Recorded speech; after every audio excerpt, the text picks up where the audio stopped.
Guys हम हमारे daily life में ऐसे ही सेंटेंसेस का बहुत यूज़ करते हैं जहाँ पर हम कहते हैं कि वो उनके आपस में बात सुन रही थी, वो हमारी आपस में बात सुन लेता है।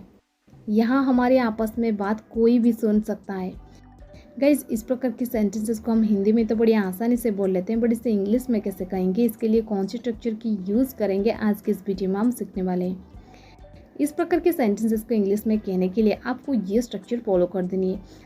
स्ट्रक्चर में पहले आपको यूज़ करनी है सब्जेक्ट, इसके बाद हेल्पिंग वर्ब, हेल्पिंग वर्ब के बाद आपको यूज़ कर देनी है ओवर हियर, ओवर हियर के बाद आपको यूज़ कर देनी है ऑब्जेक्ट नाउन या फिर प्रोनाउन, और लास्ट में अदर वर्ड्स। मैं आपको और एक चीज़ क्लियर कर दूँ, यहाँ पर जो आप ओवर हियर देख रहे हैं ये एक मेन वर्ब है जो कि टेंस के अकॉर्डिंग चेंज भी हो सकती है, जैसे कि over hears, over heard, over hearing, ये सब। चलिए कुछ एग्जाम्पल्स लेते हैं ताकि आपको ये स्ट्रक्चर और अच्छे से क्लियर हो जाए। वो उनके आपस में बात सुन रही थी। She was overhearing them.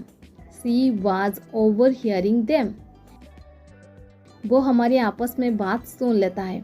He overhears us. He overhears us. यहाँ हमारे आपस में बात कोई भी सुन सकता है। Here anybody can overhear us. Here anybody can overhear us. क्या उसने तुम्हारे आपस में बात सुन ली? Did she overhear you? Did she overhear you? तुम्हें उनके आपस में बात नहीं सुननी चाहिए थी।